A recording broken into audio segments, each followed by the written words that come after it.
संत महापुरुष बार बार भजन सिमरन पर जोर देते हैं, क्योंकि वो फरमाते हैं मनुष्य जन्म ही ऐसा जीवन है जिसमें हम भजन सिमरन कर सकते हैं, जिसमें विवेक की शक्ति आती है। कहते हैं कि इंसान जब तक तू जीते जी नहीं मरता तो असली फल कैसे पा सकता है। इसीलिए मरने से पहले मर और शरीर का सच्चा लाभ उठा ले। तू कई बार मरा लेकिन पर्दों में ही ढका रहा, क्योंकि तुझे सही अर्थों में मरने की युक्ति प्राप्त नहीं हुई। मृत्यु पर जीत प्राप्त की जा सकती। संत महापुरुष समझाते हैं कि शरीर की मृत्यु के बाद की जीवन का अनुभव प्राप्त करने की एक युक्ति है, और वो युक्ति विधि से सीखी जा सकती है। संत महापुरुष हमें अपनी मर्जी से जब चाहे शरीर को खाली कर देने और जब चाहे शरीर में वापस आ जाने की युक्ति सिखाते हैं।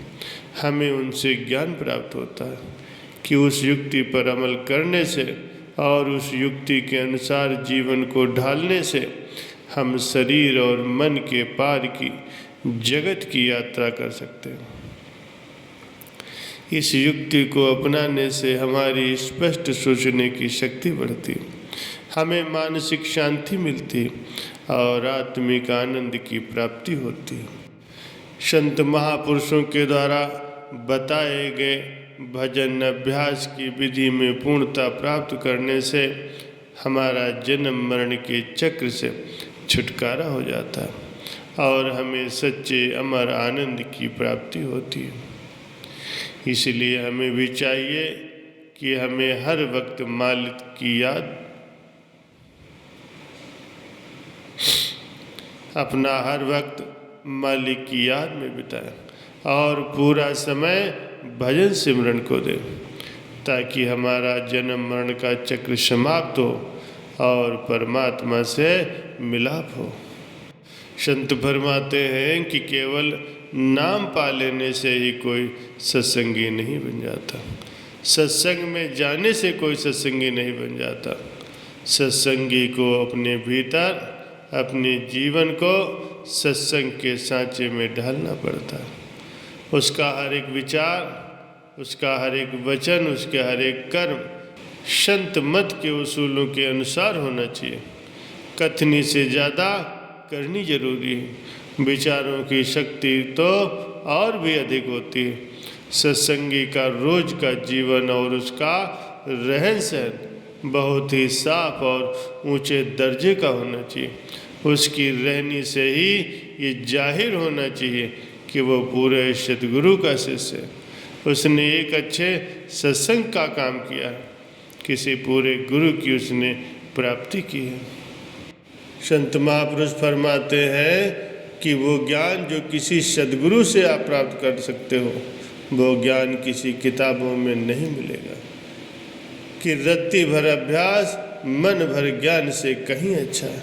संत मत के सिद्धांतों का ज्ञान किस काम का, अगर उनके अनुसार हमारी रहनी नहीं है, अमल नहीं है।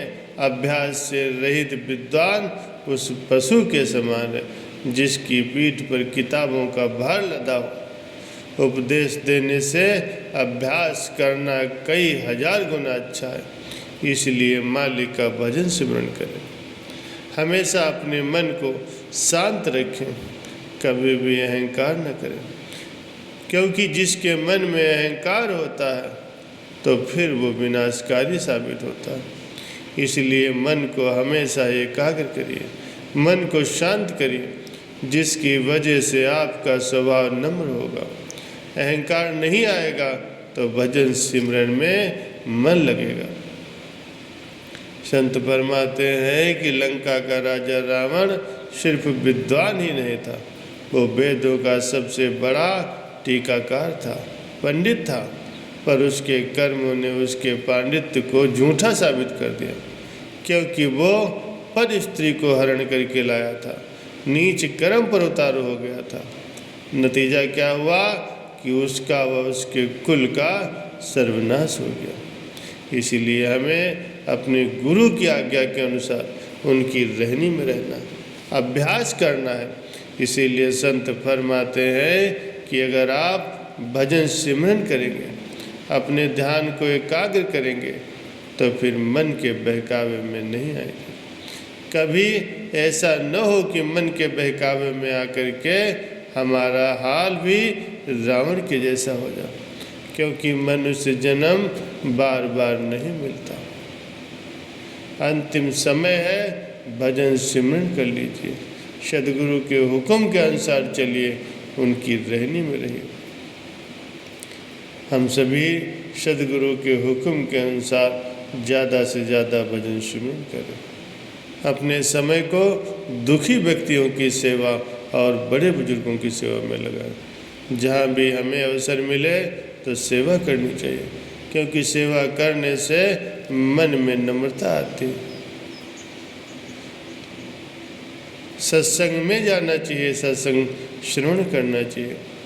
अच्छे सत्संगी बनिए, ज़्यादा से ज़्यादा भजन सिमरन करिए।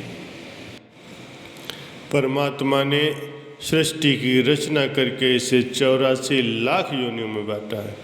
कई प्रकार के बच्चे, कई लाख प्रकार के कीड़े पतंगे, कई लाख प्रकार के पक्षी, कई लाख प्रकार के पानी के जीव, कई लाख प्रकार के पशु, कई लाख प्रकार के भूत प्रेत यक्ष किन्नर गंधर्व और देवी देवता आदि जो इस धरती पर हैं।